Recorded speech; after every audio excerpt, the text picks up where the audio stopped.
Oh, do come in. It seems we have another little puzzle on our hands, don't we? The Chair Left by the Fireside, a Miss Marple mystery, narrated by Connor from Velvet Clues. Welcome to Velvet Clues, where mysteries unfold like silk in the moonlight. I'm Connor, your guide through the shadows of human nature and the secrets that lurk in the most ordinary places. Tonight we join Miss Jane Marple in one of her most perplexing cases, a tale where furniture becomes a weapon and grief masks the deadliest of intentions. So settle in with your favourite drink, dim the lights, and let us begin this journey into the heart of darkness that beats within a widow's drawing room. Chapter 1. The Sacred Chair. The autumn rain drummed against the tall windows of Rosemary Cottage as Miss Jane Marple adjusted her spectacles and observed the peculiar ritual that had begun to concern the residents of Much Benham. Through the drawing-room's French doors she could see Mrs. Cordelia Ashworth moving about her sitting room with the careful precision of someone tending to a shrine. Every morning, at precisely 9 o'clock, Mrs. Ashworth would enter her drawing-room, dust the mahogany side tables, straighten the antimacassars, and then approach the large wing-back chair positioned closest to the fireplace. But she never sat in it. Instead, she would smooth its faded chintz covering, adjust its position by mere inches, and whisper something too soft for any observer to hear. Miss Marple had been invited to tea by her old friend, Lady Pemberton, who lived next door and had grown increasingly worried about her neighbour's behaviour since Mr. Ashworth's death 6 months prior. The two women sat in Lady Pemberton's morning room, watching this daily ritual through the shared garden view. "It's that chair, Jane," Lady Pemberton murmured, setting down her delicate spode teacup with a slight rattle. She's convinced herself that dear Harold still sits there. Every evening the servants have started crossing themselves when they pass the window. Miss Marple's keen blue eyes took in every detail of Mrs. Ashworth's movements. The widow was a handsome woman in her late 50s, her silver hair swept back in an elegant chignon, her black mourning dress impeccably tailored despite the circumstances. Yet there was something in her bearing that suggested more than grief, a watchfulness that seemed oddly calculating for someone lost in remembrance. "How long has this been going on, my dear?" Miss Marple inquired, her knitting needles clicking rhythmically as she worked on a soft grey cardigan. "Since the funeral, really. At first we all thought it was quite natural. The poor woman needed time to adjust. But it's become something more unsettling." Lady Pemberton leaned closer to the window. "She sets out his evening sherry every night, lights his favourite pipe, and leaves it smoking in the ashtray beside the chair. The postman swears he's seen the curtains twitch when he passes, as if someone inside is watching from that very spot." Miss Marple continued her knitting, but her mind was cataloguing these details with the precision of a naturalist observing an unusual species. The careful preservation of a deceased husband's habits was not uncommon among widows, but something about Mrs. Ashworth's behaviour struck her as performative rather than genuinely grief-stricken. "Has she had visitors since her bereavement?" Miss Marple asked. "That's the strangest part. She's become quite social, actually more so than she ever was when Harold was alive. She's been hosting tea parties, dinner parties, even a small soirée last week. But she's made it clear to everyone that Harold's chair is never to be occupied." Lady Pemberton's voice dropped to a whisper. "She tells people he might return at any moment, and she wouldn't want him to find someone else in his place." Through the window they watched as Mrs. Ashworth completed her morning ritual by placing a fresh white rose in a crystal bud vase on the table beside the empty chair.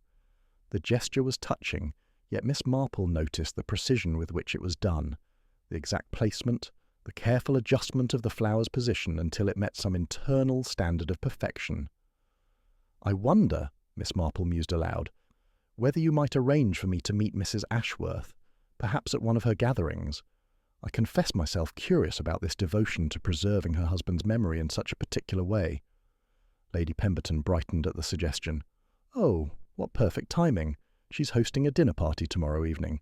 The vicar will be there, along with Dr. Matthews and that awful Mr. Blackwood, who's been trying to convince her to sell the cottage and move to Bath. I'm sure she'd be delighted to meet you. She's heard wonderful things about your ability to solve unusual problems." Miss Marple's eyebrows rose slightly at this description, but she made no comment. Instead, she continued watching Mrs. Ashworth, who had now moved to the window and was gazing out at the garden with an expression that seemed less mournful than expectant. For just a moment their eyes met across the narrow space between the two properties, and Miss Marple was struck by the sharp intelligence in the other woman's gaze, an intelligence that seemed very much focused on the present rather than lost in memories of the past. As the morning wore on and Mrs. Ashworth disappeared into the interior of her cottage, Miss Marple found herself thinking about the psychology of grief and the various forms it could take. Some widows clung to their husbands' belongings as a way of keeping their memory alive. Others cleared everything away as quickly as possible, unable to bear the constant reminders of their loss. But Mrs. Ashworth seemed to have chosen a third path, one that transformed her home into a stage set where the past was carefully maintained not for private comfort but for public display. The empty chair, positioned just so beside the fireplace, was certainly the centerpiece of this carefully constructed tableau, but Miss Marple's long experience with human nature suggested that sometimes the most obvious explanations were the least reliable, and that chairs, like people, could serve purposes quite different from those they appeared to fulfill. As she gathered her knitting and prepared to take her leave, Miss Marple made a mental note to observe Mrs. Ashworth's dinner party with particular attention to how guests reacted to the sacred chair, and, more importantly, how Mrs. Ashworth managed their reactions. Tomorrow evening promised to be most illuminating indeed. Chapter 2. An unwelcome guest takes his seat. The following evening arrived grey and blustery, with the kind of persistent drizzle that made even the shortest journey feel like an expedition. Miss Marple arrived at Rosemary Cottage precisely at 7, her sensible shoes navigating the wet flagstones of the garden path with careful deliberation. Lady Pemberton had provided a thorough briefing on the expected guests, and Miss Marple found herself particularly curious to observe them in the context of Mrs. Ashworth's carefully orchestrated domestic theatre. The cottage itself was a charming example of Tudor revival architecture, with leaded windows and climbing roses that would have been magnificent in summer, but now hung in bedraggled garlands against the damp walls. Warm light spilled from every window, creating an inviting glow that seemed at odds with the somewhat oppressive atmosphere Miss Marple sensed as she approached the front door. Mrs. Ashworth greeted her guests in the entrance hall, resplendent in deep purple silk that managed to suggest mourning while avoiding the starker implications of full black. Her manner was gracious and welcoming, yet Miss Marple detected an underlying tension in the way her hostess's eyes continually flicked toward the drawing-room, as if monitoring something that required constant attention. "Miss Marple, how delightful to finally meet you," Mrs. Ashworth said, extending a well-manicured hand. "Lady Pemberton has told me so much about your unique insights into human nature." The drawing-room was exactly as Miss Marple had observed from Lady Pemberton's window, but seeing it from within revealed additional details that spoke to the meticulous care with which the scene had been arranged. The empty wing-back chair dominated the space like a throne, its faded chintz covering worn smooth in places that suggested long years of regular use. A smoking pipe rested in the crystal ashtray beside it, sending lazy spirals of tobacco smoke into the warm air. A glass of amber sherry sat untouched on the mahogany side table, positioned precisely where a seated person might naturally reach for it. The other guests were already assembled around the room in various states of conversation, but Miss Marple noted how they all maintained a careful distance from Harold Ashworth's chair, as if an invisible barrier protected it from intrusion. Dr. Matthews, a kind-faced man in his 60s, was discussing the weather with the vicar, Reverend Blackthorne. Near the fireplace, a younger man with an aggressively confident bearing was holding forth to Lady Pemberton about property values and the foolishness of maintaining homes that were too large for their current occupants. "That must be Mr. Roderick Blackwood," Mrs. Ashworth murmured to Miss Marple, following her gaze.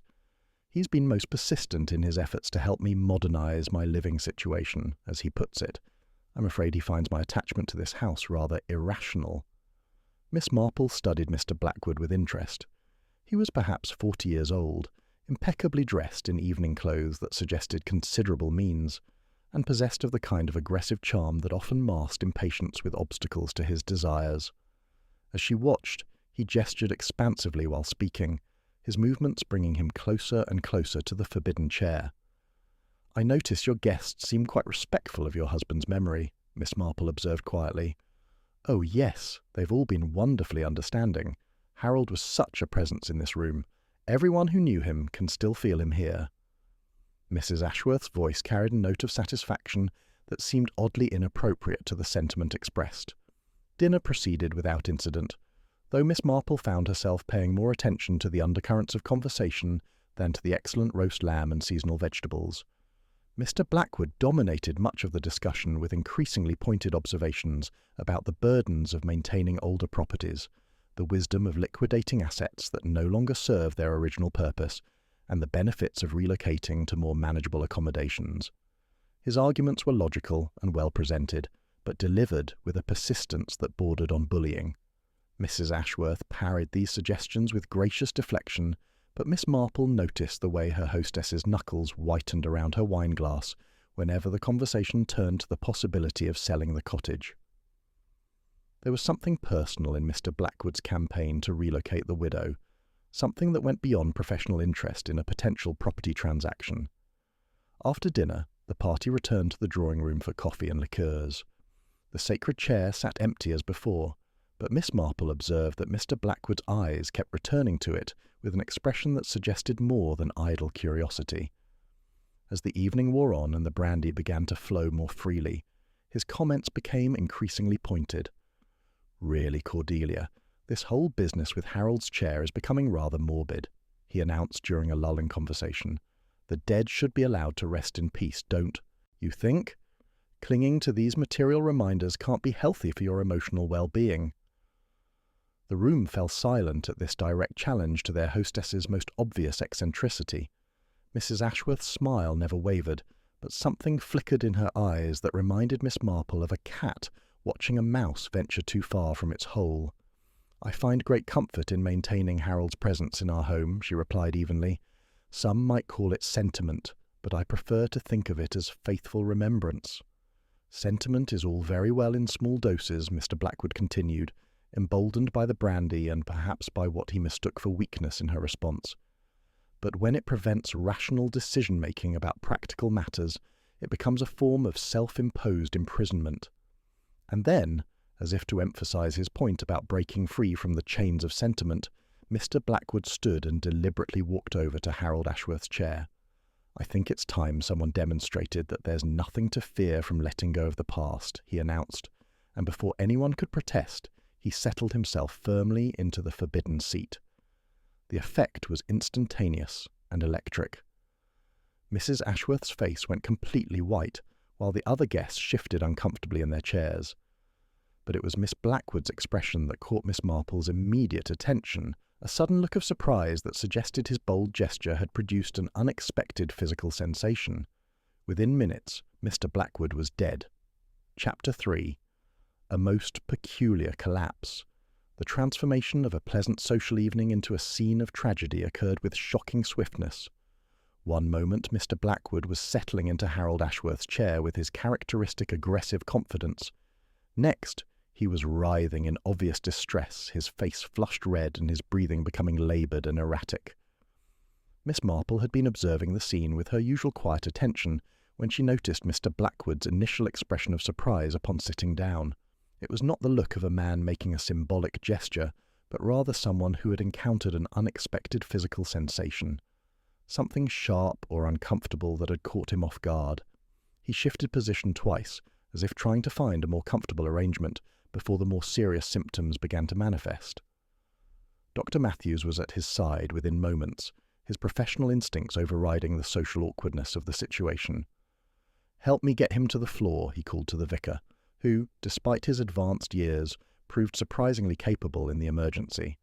Together they managed to extract Mr. Blackwood from the chair and lay him flat on the Persian carpet, where Dr. Matthews began his examination with grim efficiency.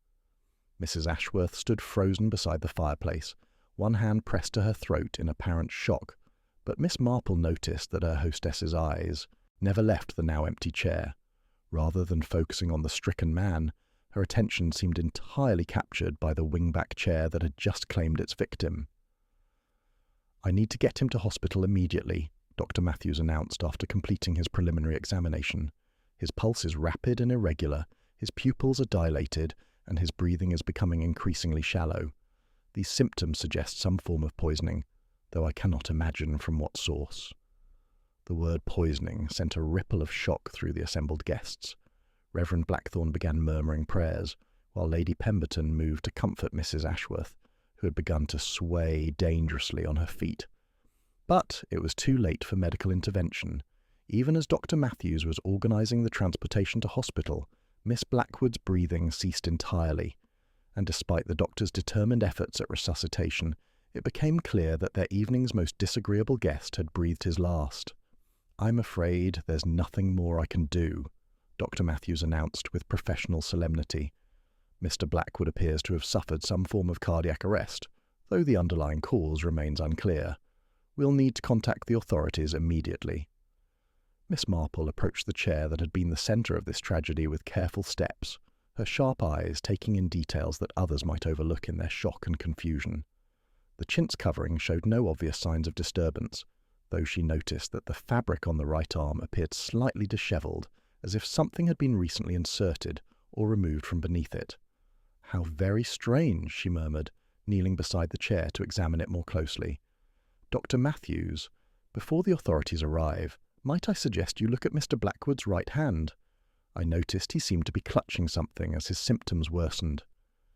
The doctor returned to the body and carefully examined the deceased man's hands. In the right palm, partially concealed by the fingers that had clenched around it in his final moments, was a small puncture wound surrounded by a faint red inflammation. "Good heavens," Dr. Matthews breathed. "It appears he's been stung or pricked by something. This could very well explain the rapid onset of his symptoms, if he had a severe allergic reaction, or if the wound was inflicted by something venomous." Miss Marple nodded thoughtfully, her attention turning to the chair. "I wonder if you might help me examine this piece of furniture more carefully. If Mr. Blackwood was indeed stung or pricked while sitting here, the source of that injury may still be present." Mrs. Ashworth stepped forward with obvious reluctance. "Please, Miss Marple, I'd rather not have Harold's chair disturbed any more than it already has been. This whole evening has been quite traumatic enough without dismantling the furniture."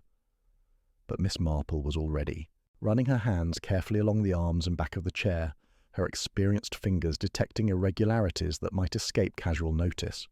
On the right arm, precisely where a seated person would naturally place their hand, she discovered a small tear in the chintz covering. The fabric had been carefully mended, but not recently. The repair appeared to be several months old, made with slightly different thread that was only visible under close examination. "Mrs. Ashworth, might I ask when this upholstery was last repaired?" Miss Marple inquired gently. "I'm not certain. Harold was always very particular about maintaining the furniture properly. He may have had some work done before his illness became serious." The widow's voice carried a tremor that could have been attributed to the evening's shock, but Miss Marple detected something else, a quality of controlled fear that suggested Mrs. Ashworth knew exactly when and why that repair had been made. The arrival of Inspector Craddock from the local constabulary brought a welcome note of official authority to the increasingly tense atmosphere.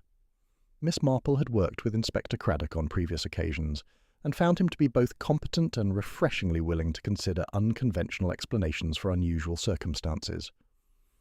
"Miss Marple," he greeted her with a mixture of respect and wry resignation.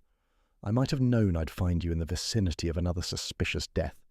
What's your assessment of the situation?" Miss Marple glanced meaningfully toward the chair, then at Mrs. Ashworth, who was being comforted by Lady Pemberton, and seemed to be listening intently to their conversation, despite her apparent distress. "I believe this case may require some very careful investigation of the physical evidence," she replied diplomatically. "The deceased appears to have suffered some form of injury while occupying that particular chair, and I suspect a thorough examination of the furniture may prove most illuminating." Inspector Craddock's experienced eye took in the scene with professional assessment. The body of Mystic Blackwood lying beside the ornate wing-back chair, the small puncture wound on his hand, and the subtle signs of recent disturbance in the upholstery all suggested that this death was far from natural. But it was the behaviour of the surviving witnesses that caught his attention, most particularly the widow's obvious reluctance to have her husband's chair examined, and the way the other guests seemed to be avoiding looking at the piece of furniture that had so recently claimed a life. "I think we'd better have this chair transported to the station for a proper forensic examination," he announced, and I'll need detailed statements from everyone present about the evening's events." Mrs. Ashworth's composure finally cracked at this pronouncement. "No," she cried, stepping between the inspector and the chair. "You cannot take Harold's chair away. He needs it to be here when he returns." The desperate edge in her voice suggested that whatever secrets the chair might hold, Mrs. Ashworth was prepared to go to considerable lengths to prevent their discovery. Chapter 4. Hidden Springs and Sharp Secrets. The morning after Mr. Blackwood's mysterious death brought Inspector Craddock to Miss Marple's cottage for tea and consultation. Despite Mrs. Ashworth's passionate protests, the fatal chair had been removed to the police station for forensic examination, and the initial findings were as disturbing as Miss Marple had suspected they might be. "You were quite right about there being something wrong with that chair," Inspector Craddock began, settling his large frame into Miss Marple's comfortable sitting room with obvious relief. "Our examination revealed a most ingenious and deadly modification to what appeared to be an ordinary piece of furniture." Miss Marple poured tea from her best china service while listening with keen attention to the inspector's preliminary report. Through her cottage window she could see Rosemary Cottage in the distance, its windows dark and curtains drawn despite the bright morning sun. Mrs. Ashworth had not been seen since the previous evening's tragedy, though Lady Pemberton reported that lights had been observed moving about the house during the early hours of the morning. "The tear in the upholstery that you noticed concealed a most sophisticated mechanism," Inspector Craddock continued, accepting his teacup with grateful hands. "Someone had modified the chair's internal springs to incorporate what can only be described as a weapon, a sharp metal prong that could be activated by pressure and would pierce through the fabric to inject poison into anyone unfortunate enough to occupy the seat." Miss Marple's knitting needles paused in their rhythmic clicking. "What sort of poison, Inspector?" "That's where it gets particularly clever. The mechanism was designed to inject a concentrated solution of digitalis, extracted from foxglove flowers, which grow abundantly in every garden around here. Dr. Matthews confirmed that Mr. Blackwood's symptoms were entirely consistent with digitalis poisoning, which would explain the rapid onset of cardiac distress." The implications of this discovery were staggering. Someone had transformed Harold Ashworth's favourite chair into a death trap, using a common garden plant to create a poison that would appear to cause natural heart failure. The question was whether this had been intended for Mr. Blackwood specifically, or whether he had simply been the unlucky victim of a trap set for someone else. "Have you had an opportunity to question Mrs. Ashworth about when this modification might have been made?" Miss Marple inquired. Inspector Craddock's expression grew troubled. "That's where the investigation becomes particularly complicated. Mrs. Ashworth has suffered what Dr. Matthews describes as a complete nervous collapse. She's currently under sedation and unable to provide any coherent information about the chair's history or recent alterations." Miss Marple considered this development while observing the distant cottage through her window. A convenient breakdown of communication, certainly, but whether genuine or performed remains to be determined. "I've been reviewing the background of everyone present last evening," Inspector Craddock continued, "and several interesting facts have emerged. Mr. Blackwood, it seems, was not merely a property speculator interested in purchasing Mrs. Ashworth's cottage. He was, in fact, her late husband's business partner in a small but profitable import company." This revelation cast the previous evening's events in an entirely new light. Mr. Blackwood's persistent pressure on Mrs. Ashworth to sell her home had not been motivated by simple commercial opportunity, but by some deeper connection to her deceased husband's affairs. "What sort of import business?" Miss Marple asked. "Antiques and decorative objects, primarily from the Far East. Nothing particularly exotic or valuable, but steady and reliable. Harold Ashworth's death left his share of the business to his widow, but the partnership agreement required her to either buy out Blackwood's interest or sell her share to him within 1 year of her husband's death." Miss Marple's sharp mind immediately grasped the significance of this arrangement, and Mrs. Ashworth would need to sell her cottage to raise the funds necessary to buy up Mr. Blackwood's share. "Precisely. Or alternatively, she could sell her share of the business to him at a price he would determine, since he held the controlling interest.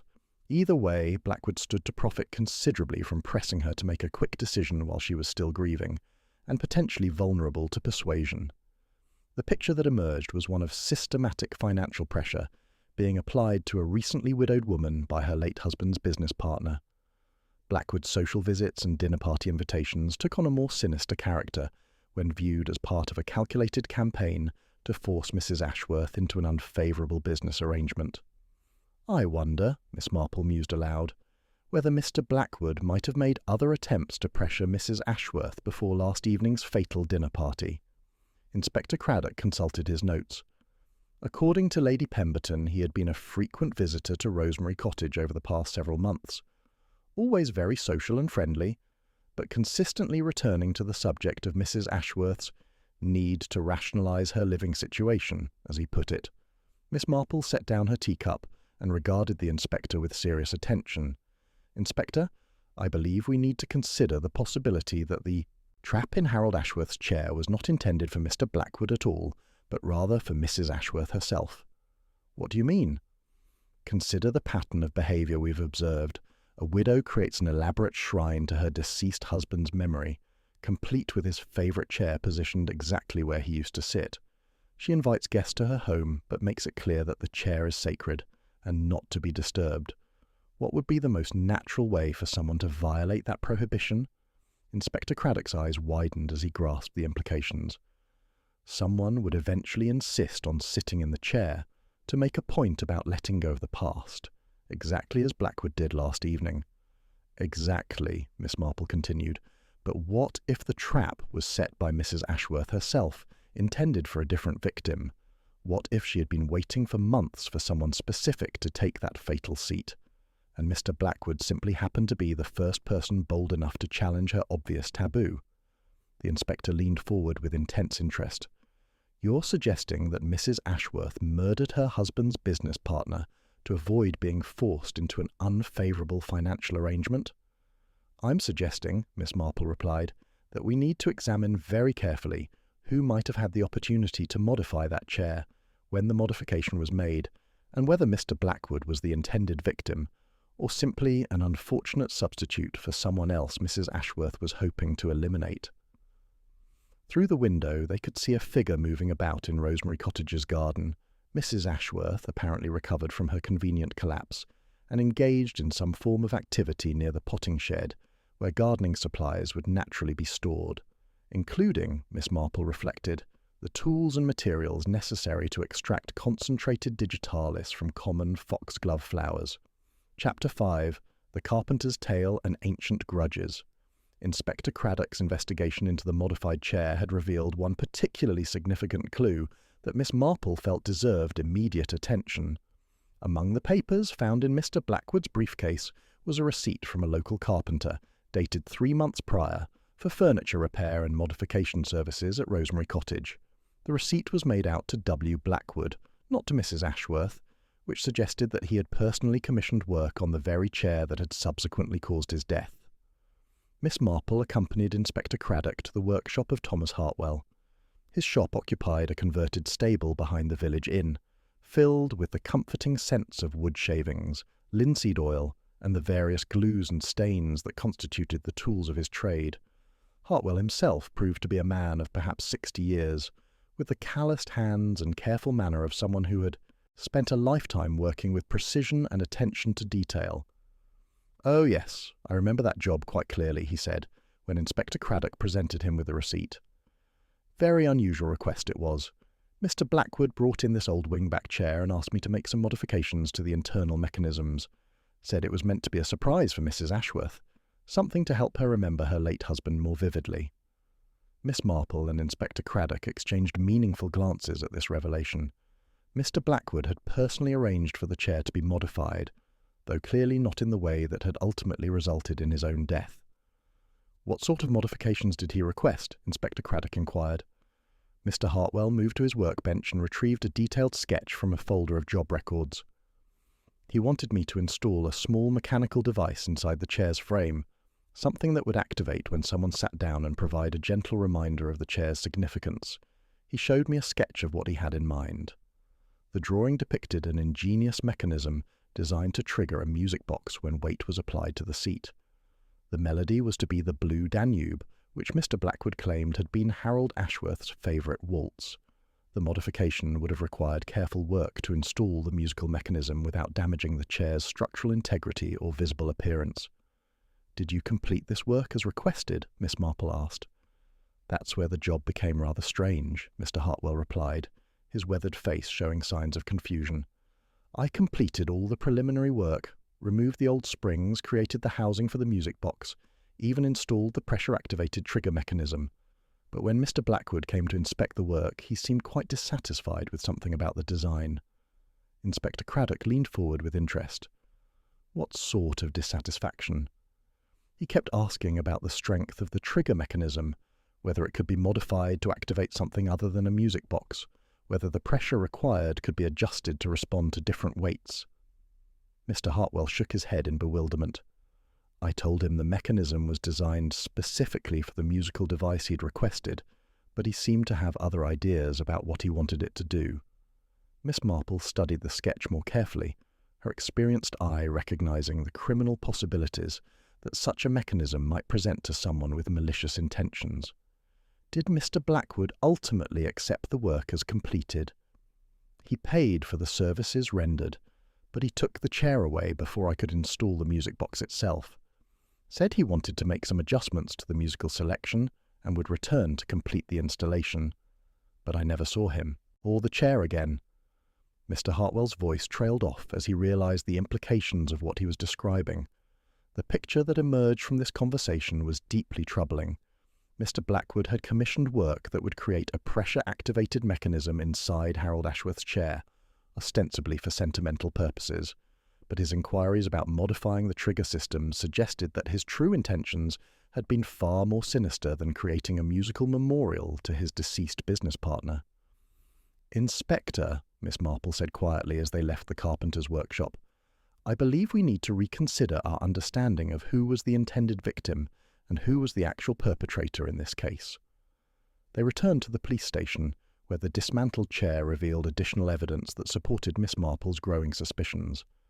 The pressure-activated mechanism that Mr. Hartwell had installed had indeed been modified, but not by Mrs. Ashworth. The additional components, the sharp prong and the reservoir for liquid poison, had been added using different tools and techniques than those employed in the original carpentry work. The secondary modifications were done by someone with considerable mechanical skill, but less finesse than Mr. Hartwell, Inspector Craddock observed. "The metalwork is competent but crude compared to the original cabinetry." Miss Marple examined the various components with her magnifying glass, noting the different types of metal used and the varying levels of craftsmanship evident in the assembled mechanism. "Inspector, I believe Mr. Blackwood created this death trap intending it for Mrs. Ashworth, not as a victim of it himself. But then, how did it come to kill him instead of her? Because someone discovered his plan and turned his own weapon against him. The question is, who had the knowledge, opportunity, and motive to accomplish such a sophisticated double cross?" Their answer came from an unexpected source. Mrs. Ashworth's daily cleaning woman, Mrs. Ivy Prescott, who arrived at the police station that afternoon in a state of considerable agitation. She had been cleaning Rosemary Cottage on the morning after the fatal dinner party when she discovered something that had sent her directly to the authorities. "It was in the potting shed, Inspector," she explained breathlessly. "Hidden behind the flower pots where nobody would think to look, tools and chemicals, and a notebook full of the most terrible drawings." The notebook Mrs. Prescott had discovered contained detailed diagrams of the chair's internal mechanism, along with careful notes about digitalis extraction, dosage calculations, and timing considerations for the poison's effects. But most significantly, it also contained what appeared to be copies of Mr. Blackwood's original correspondence with Mr. Hartwell about the chair. Modifications. Mrs. Ashworth knew exactly what he was planning, Miss Marple observed as they examined the notebook's contents. She had been monitoring his communications and had discovered his intention to murder her, using her deceased husband's chair as the weapon. The final piece of evidence was a letter draft, never sent, in which Mrs. Ashworth detailed her discovery of Mr. Blackwood's plot and her decision to turn his own trap against him. The letter revealed that she had been aware of his scheme for weeks before the fatal dinner party and had used that time to modify his modifications, ensuring that when someone finally sat in the chair, it would be Mr. Blackwood himself who triggered the deadly mechanism. She invited him to that dinner party knowing he would eventually lose patience with her refusal to discuss selling the cottage, Inspector Craddock realised. She was counting on his arrogance and his need to demonstrate his power over her, to compel him to violate the taboo she had created around the chair. Miss Marple nodded grimly. Mrs. Ashworth discovered that her late husband's business partner intended to murder her and claim her inheritance, so she turned his own weapon against him. It was not grief that motivated her careful tending of that chair, but preparation for revenge. Chapter 6. Widow's Weeds and Poison Gardens. The revelation that Mrs. Ashworth had discovered and reversed Mr. Blackwood's murderous scheme cast her behaviour throughout the investigation in an entirely new light. Her apparent nervous collapse following his death had been carefully calculated to prevent immediate questioning while evidence was disposed of, and her desperate attempts to prevent the chair's removal had been motivated not by sentiment, but by self-preservation. Inspector Craddock obtained a warrant to search Rosemary Cottage thoroughly, and Miss Marple accompanied him with the particular intention of examining Mrs. Ashworth's garden and potting shed more carefully. The cottage grounds revealed themselves to be a virtual pharmacy of toxic plants, many of them common ornamental species that few people would recognize as potentially lethal. Mrs. Ashworth's garden featured an impressive collection of foxgloves in various colours and varieties, their elegant spikes of tubular flowers creating beautiful displays throughout the borders. But Miss Marple's trained eye also identified monkshood, oleander, and even a small yew tree, whose berries contained potent cardiac toxins. "She's created quite the poisonous paradise," Inspector Craddock observed grimly, as they catalogued the various species. Most people would see this as simply an attractive cottage garden, but someone with botanical knowledge could extract enough toxins here to stock an apothecary shop. The potting shed revealed even more damning evidence. Along with the notebook Mrs. Prescott had discovered, they found an array of chemistry equipment that would have been suitable for extracting and concentrating plant alkaloids, glass distillation apparatus, precise measuring devices, and a small collection of reference books on medicinal and toxic plants. These suggested that Mrs. Ashworth had been studying the art of poison extraction with considerable dedication. Most telling of all was a diary hidden beneath a loose floorboard, written in Mrs. Ashworth's careful script, and detailing her growing suspicions about Mr. Blackwood's true motives. The entries painted a picture of a woman who had initially been grateful for his attention and support during her period of grief, but who had gradually realized that his kindness masked a calculating determination to separate her from both her home and her inheritance. March 15th, Miss Marple read aloud from one particularly revealing entry. "R.B. mentioned again today that Harold would have wanted me to be practical about my living arrangements. But Harold never spoke that way. He loved this house and wanted me to stay here always. R.B. is putting words in my dead husband's mouth to serve his own purposes." The diary entries progressed through months of growing suspicion and resentment, documenting Mrs. Ashworth's discovery that Mr. Blackwood had been spreading rumours about her mental instability to mutual friends and business associates. He had apparently been laying the groundwork for a claim that she was incompetent to manage her own affairs, which would have allowed him to take control of her share of the import business without compensation. May 22nd, Inspector Craddock continued reading. "Found R.B. going through Harold's desk when he thought I was in the garden. He claimed to be looking for business documents, but I know Harold kept all important papers in the bank vault. What was he really searching for?" The turning point in Mrs. Ashworth's attitude came with an entry dated just 6 weeks before Mr. Blackwood's death. "Overheard R.B. talking to someone on the telephone about accelerating the timeline and ensuring that the old woman doesn't have time to consult lawyers. I'm beginning to understand that this is not a matter of business pressure, but something far more sinister." Miss Marple closed the diary thoughtfully. Mrs. Ashworth realized that Mr. Blackwood intended to murder her, so she began preparing her own defense. The question is, when did she discover his specific plan to use the chair as his weapon? Their answer came from another source entirely, a letter found in Mrs. Ashworth's bedroom that had apparently been delivered by hand just days before the fatal dinner party. The letter was unsigned, but written in the same careful script they had seen in Mr. Hartwell's workshop records. "Mrs. Ashworth," it read, I felt compelled to inform you that Mr. Blackwood has returned to my workshop twice in recent weeks, asking detailed questions about the chair modifications he commissioned. His inquiries about trigger mechanisms and weight thresholds seemed inappropriate for the musical memorial he claimed to be creating. I fear his intentions may not be as benevolent as he originally suggested. Please exercise caution. The carpenter's warning had given Mrs. Ashworth the final piece of information she needed to understand Mr. Blackwood's plot completely. Armed with this knowledge, she had apparently spent the remaining days before the dinner party modifying his modifications, turning his own trap into his executioner. She invited everyone who had been witnesses to his campaign of pressure, Miss Marple observed, as they examined the guest list for the fatal dinner party. Dr. Matthews, who had observed her supposed mental decline, the vicar, who had listened to her confessions of loneliness and confusion, Lady Pemberton, who had been told repeatedly that Mrs. Ashworth needed guidance in practical matters. Inspector Craddock nodded grimly.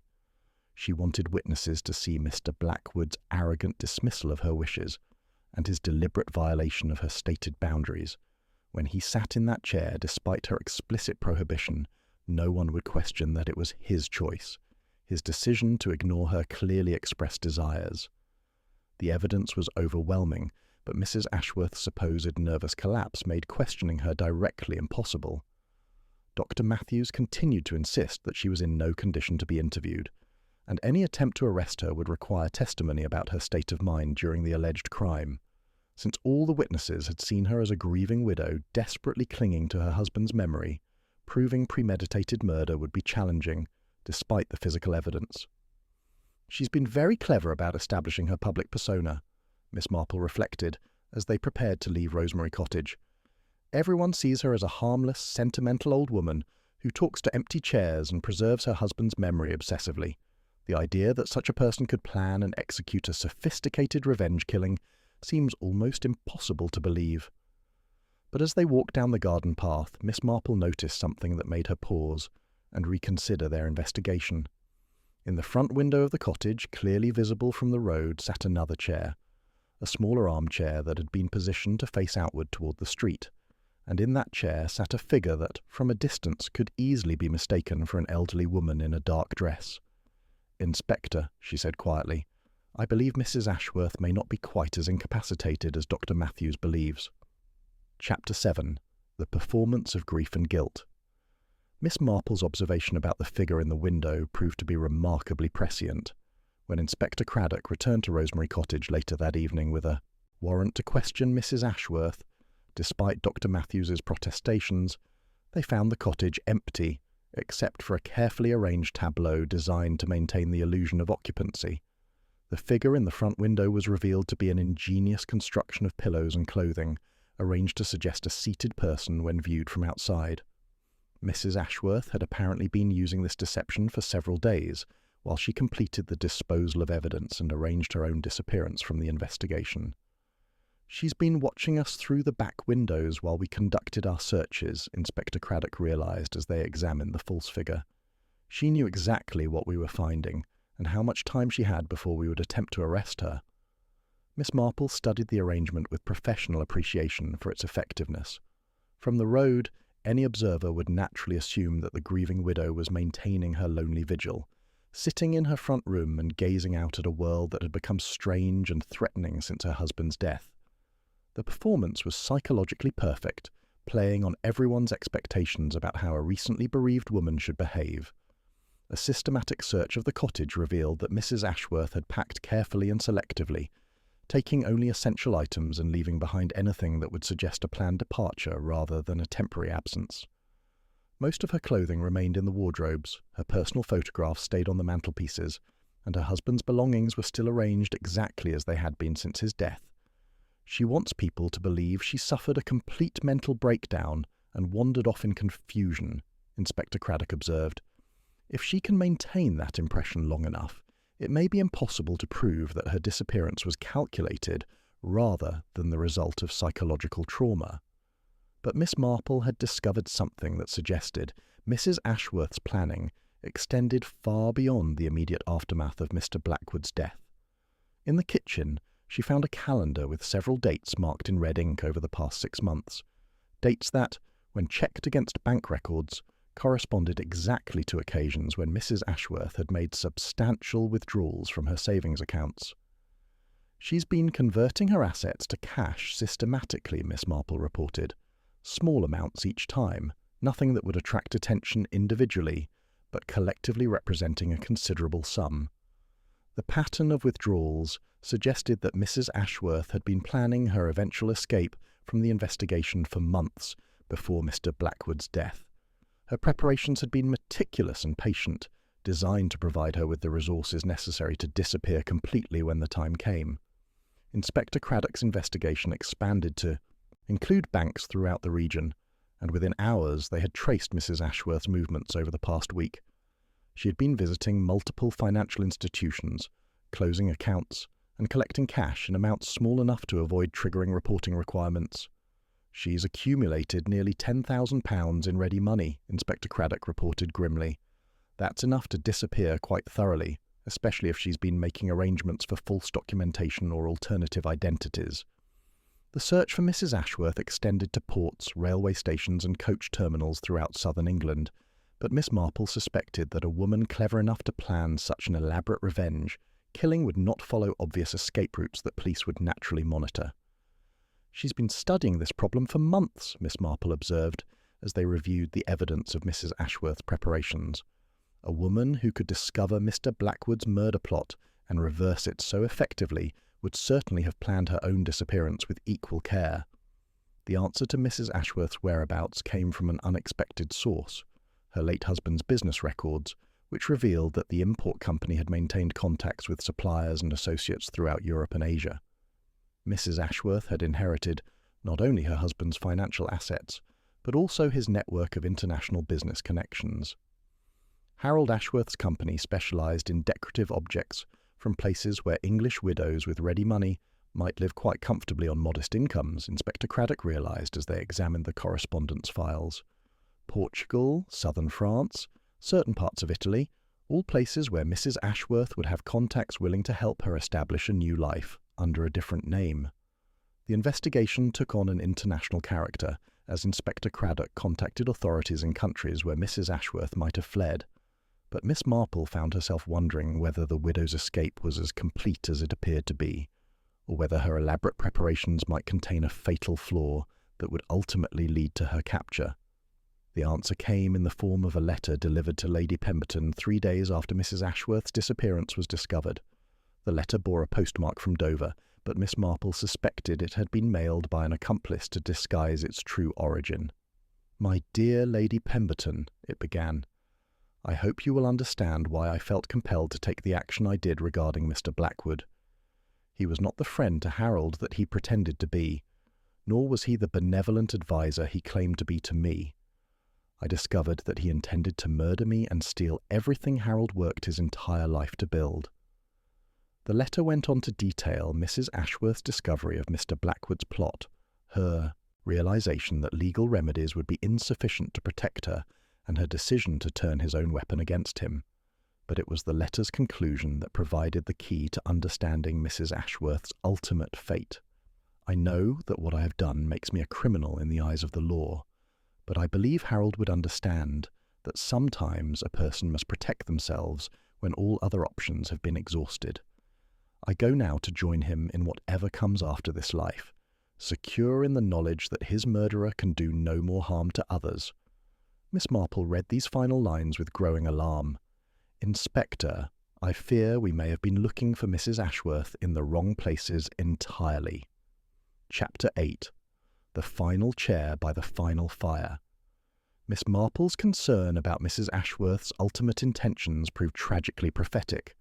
The letter to Lady Pemberton had been not a confession from a woman planning to disappear into comfortable exile, but rather a final statement from someone who had never intended to survive the consequences of her revenge.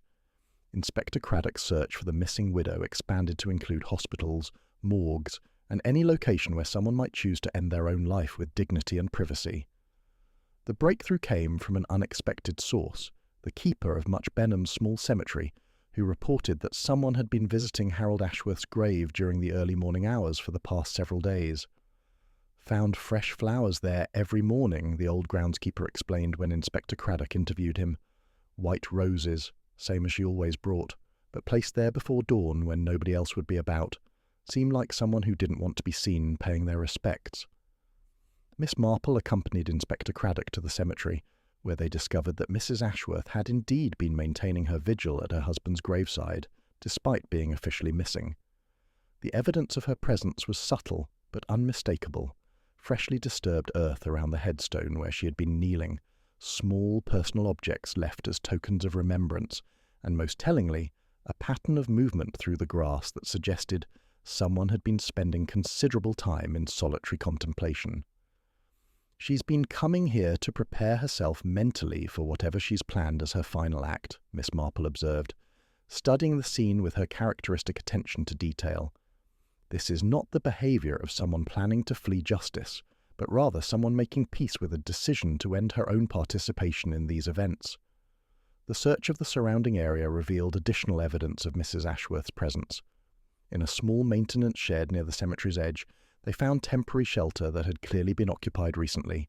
A blanket, some simple food supplies, and, most significantly, another notebook containing what appeared to be a detailed plan for her own death. The notebook revealed that Mrs. Ashworth had been studying methods of suicide that would be both certain and relatively peaceful. Her research had focused on carbon monoxide poisoning, which she had apparently chosen as the most appropriate way to join her husband, while ensuring that her body would be found in circumstances that would confirm her guilt and close the investigation permanently. "She's planned this as carefully as she planned Mr. Blackwood's murder," Inspector Craddock realised, as they read through her methodical preparations. "Every detail calculated to ensure that justice is served and that no one else can be accused of her crimes." The notebook also contained a complete confession to Mr. Blackwood's murder, written with the same careful attention to detail that had characterised all of Mrs. Ashworth's other preparations.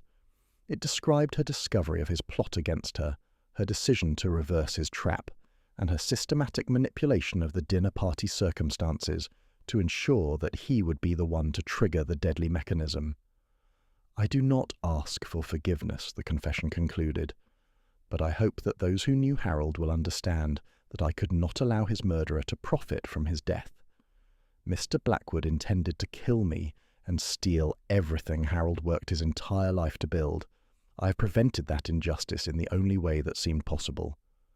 Miss Marple found herself genuinely moved by the tragic complexity of Mrs. Ashworth's situation. A woman who had discovered that her trusted adviser intended to murder her, who had realised that legal remedies would be insufficient to protect her, and who had ultimately chosen to become a killer herself rather than allow her husband's murderer to succeed. "Where do you think she's gone to complete her final plan?" Inspector Craddock asked as they left the cemetery. Miss Marple considered this question while observing the familiar landscape of Much Benham.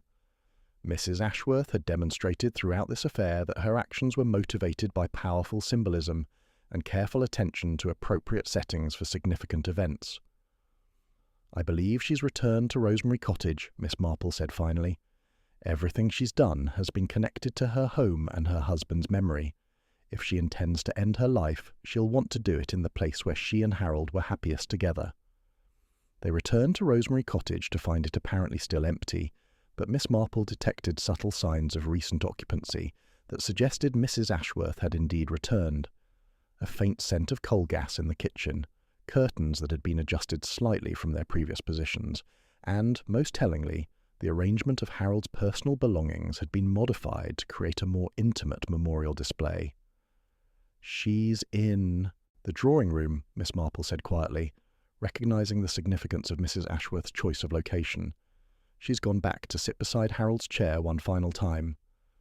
Inspector Craddock called for emergency services while Miss Marple approached the drawing room with careful steps. Through the partially open door she could see Mrs. Ashworth seated in her own chair beside the space where Harold's fatal armchair had once stood. The widow appeared to be peacefully unconscious, overcome by the carbon monoxide she had generated using a small brazier of burning charcoal. The rescue attempt was swift, but ultimately unsuccessful. Mrs. Ashworth had calculated her timing with the same precision she had applied to every other aspect of her revenge plot. By the time they reached her, The carbon monoxide poisoning had progressed beyond the point where medical intervention could be effective. Dr. Matthews, summoned to the scene, confirmed that Mrs. Ashworth's death had been both intentional and carefully planned. "She's left nothing to chance," he observed grimly. "The method she chose would have been virtually painless, and the timing ensured that she would be found before the gas could spread to neighbouring properties." Beside Mrs. Ashworth's chair they found her final letter, not addressed to any specific person, but intended as a general explanation for her actions and their consequences. The letter reiterated her confession to Mr. Blackwood's murder, while expressing no regret for preventing what she described as a greater injustice. Harold was not a perfect man, the letter concluded, but he was an honest one who worked hard and treated people fairly. He deserved better than to have his life's work stolen by someone he trusted as a partner and friend.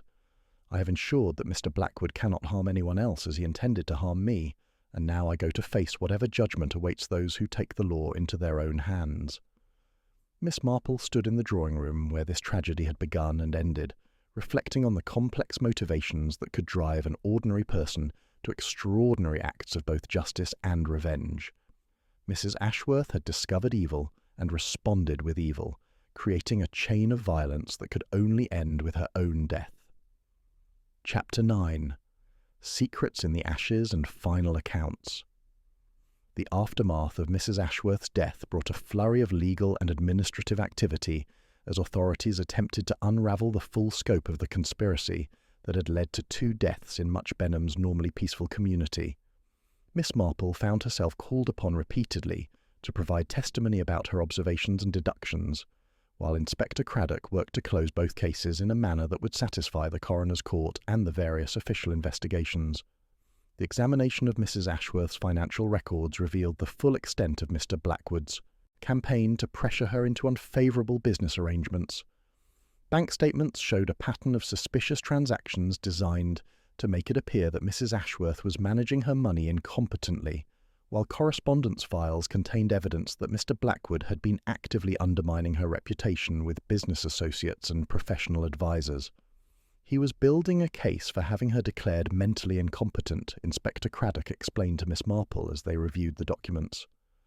The financial irregularities, the reports of increasingly eccentric behaviour, the claims that she was talking to imaginary companions, all of it was designed to support a legal challenge to her capacity to manage her own affairs. Miss Marple nodded grimly as she recognised the sophisticated nature of Mr. Blackwood's campaign. And once he had established her incompetence legally, he could have himself appointed as her guardian or conservator, giving him complete control over her assets and business interests. The discovery of Harold Ashworth's original business papers revealed another layer of Mr. Blackwood's deception.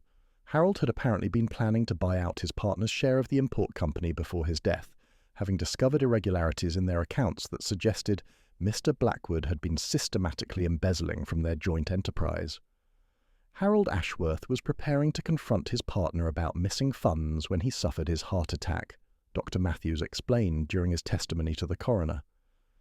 The stress of discovering his partner's betrayal may well have contributed to the cardiovascular event that killed him.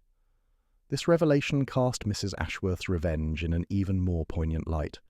She had not only discovered that Mr. Blackwood intended to murder her for her inheritance, but had also learned that he had been stealing from her husband for years before Harold's death. Her decision to turn his own trap against him took on the character of justice delayed, rather than simple revenge. The technical examination of the modified chair provided fascinating insights into the ingenuity of both the original trap and its fatal reversal.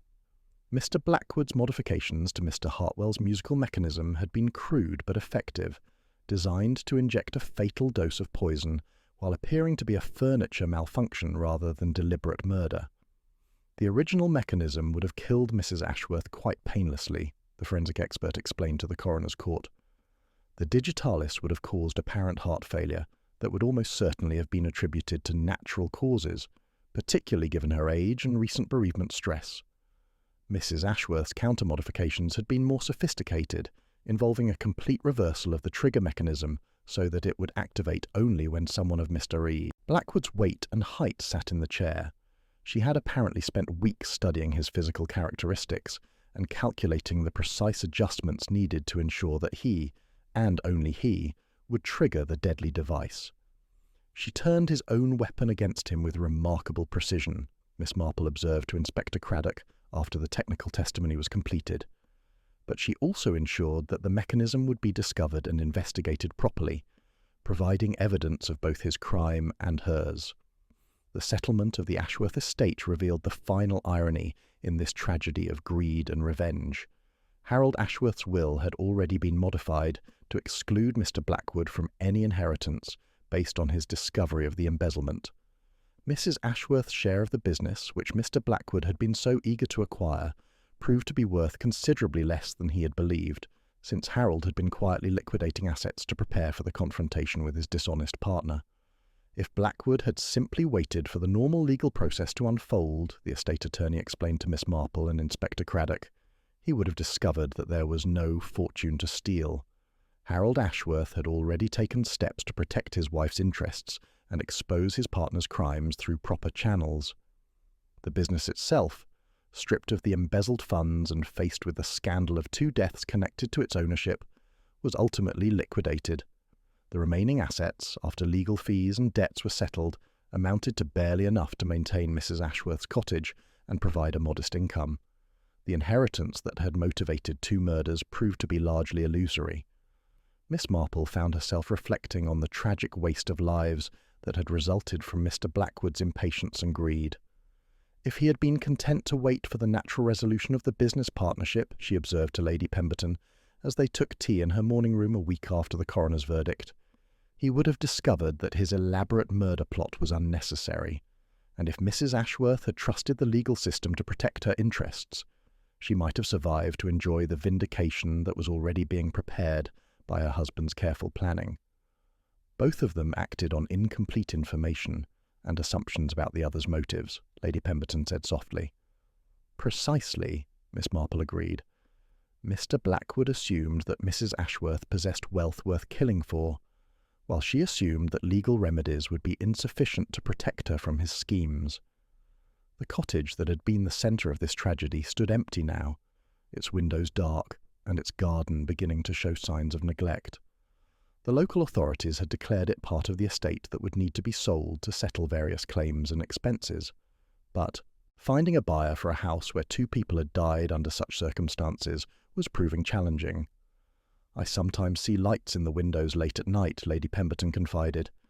The new owners of Mr. Blackwood's property claim the cottage is haunted by both Harold Ashworth and his wife, condemned to repeat their tragic story for eternity. Miss Marple smiled gently at this romantic notion, though she suspected the lights were more likely the result of vagrant candles than supernatural visitation. I think the real ghosts in this affair, she said quietly, are the living ones, the reputations and relationships that have been destroyed by the revelations of the past weeks. Chapter 10. Empty Chairs and Final Reckonings. 6 months after the tragic events at Rosemary Cottage, Miss Marple found herself once again taking tea with Lady Pemberton in her comfortable morning room. The view through the windows now encompassed a garden that had been restored to something approaching its former beauty, though the cottage itself remained empty despite several attempts to find suitable tenants. The estate agent claims it's the reputation of the place that makes it difficult to let, Lady Pemberton explained, pouring tea from her grandmother's spode service. Though I suspect the real problem is that people can see the drawing room from the road, and everyone knows that's where it all happened. Miss Marple had been following the disposition of the case through Inspector Craddock, who had maintained his professional relationship with her throughout the complex legal proceedings that followed. The coroner's verdicts had ruled both deaths as unlawful killings, with Mrs. Ashworth identified as the perpetrator in Mr. Blackwood's case, and herself as the victim in her own suicide. The Crown Prosecution Service had decided not to pursue any additional charges. With both the perpetrator and the intended victim dead, and clear evidence that Mrs. Ashworth was defending herself against a credible murder threat, Inspector Craddock had explained during his final visit to Miss Marple's cottage, they concluded that no useful purpose would be served by further proceedings. The resolution of the case had revealed interesting details about Mr. Blackwood's background that cast his actions in an even more sinister light. Investigation by financial authorities had uncovered evidence that he had been involved in similar schemes, targeting other widows and elderly individuals with valuable assets. Mrs. Ashworth had not been his first intended victim, merely the one who had been clever and determined enough to turn his own methods against him. He had quite a system worked out, Inspector Craddock had reported. Identify vulnerable people with money, gain their trust through apparent kindness and professional assistance, then gradually manipulate them into situations where he could claim guardianship or power of attorney over their assets. Miss Marple had found this revelation deeply disturbing, though it helped explain the calculating patience Mr. Blackwood had shown in his campaign against Mrs. Ashworth. He had been following a proven method that had worked successfully in other cases, confident that grief and isolation would make her as vulnerable as his previous victims had been. The tragic irony is that Mrs. Ashworth was never as helpless as he believed her to be, Miss Marple observed to Lady Pemberton as they watched the empty cottage through the morning-room window. Her behaviour after her husband's death may have appeared eccentric, but it was actually quite rational when viewed in the context of what she had discovered about Mr. Blackwood's true intentions.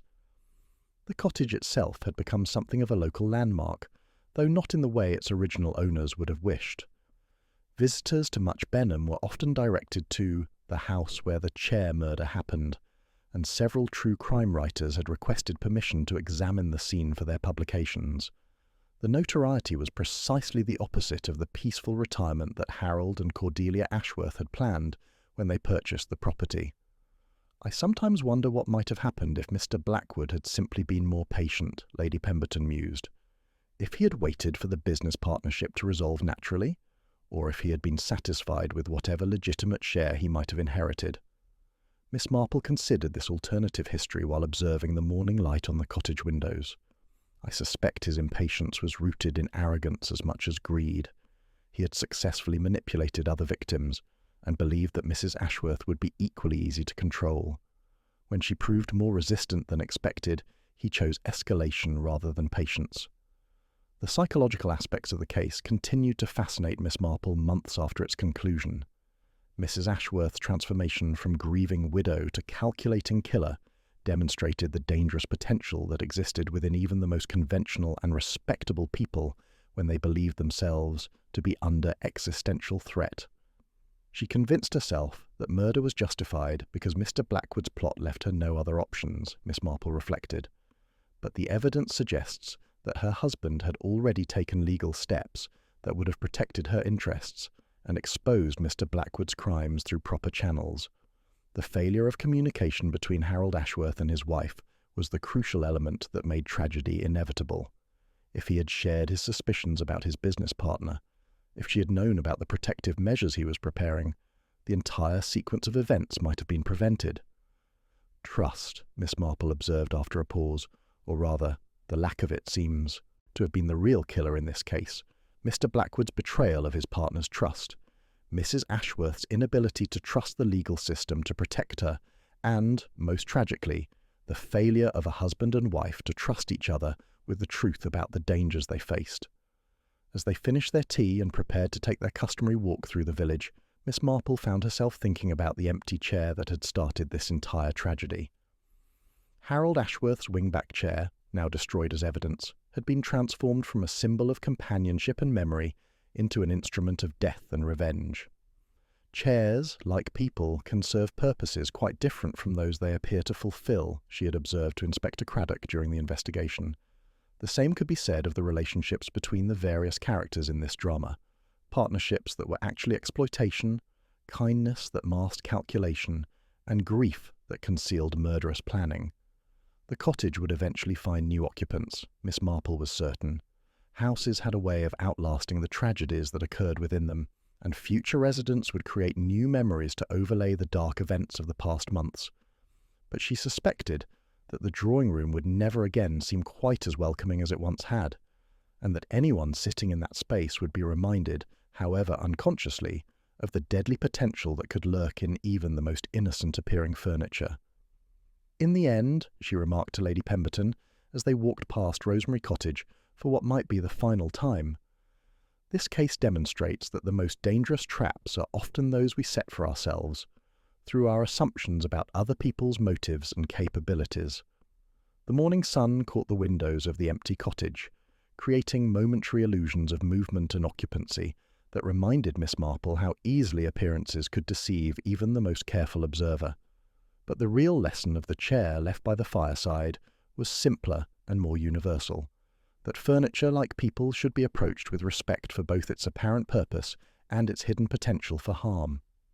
As they continued their walk through Much Benham's peaceful streets, Miss Marple reflected on the strange comfort that could be found in solving even the most tragic puzzles. Justice had been served after a fashion, and the truth had been revealed despite the elaborate deceptions that had surrounded it.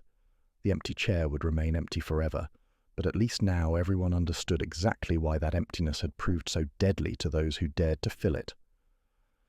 And so concludes another tale from the shadows of human nature. Dear listeners, I'm Connor, and this has been Velvet Clues. Remember that in the quietest corners of our most ordinary lives, extraordinary secrets wait to be discovered. Until next time, keep your eyes open and your trust carefully guarded, for you never know what dangerous surprises might be hidden in the furniture of your own drawing room.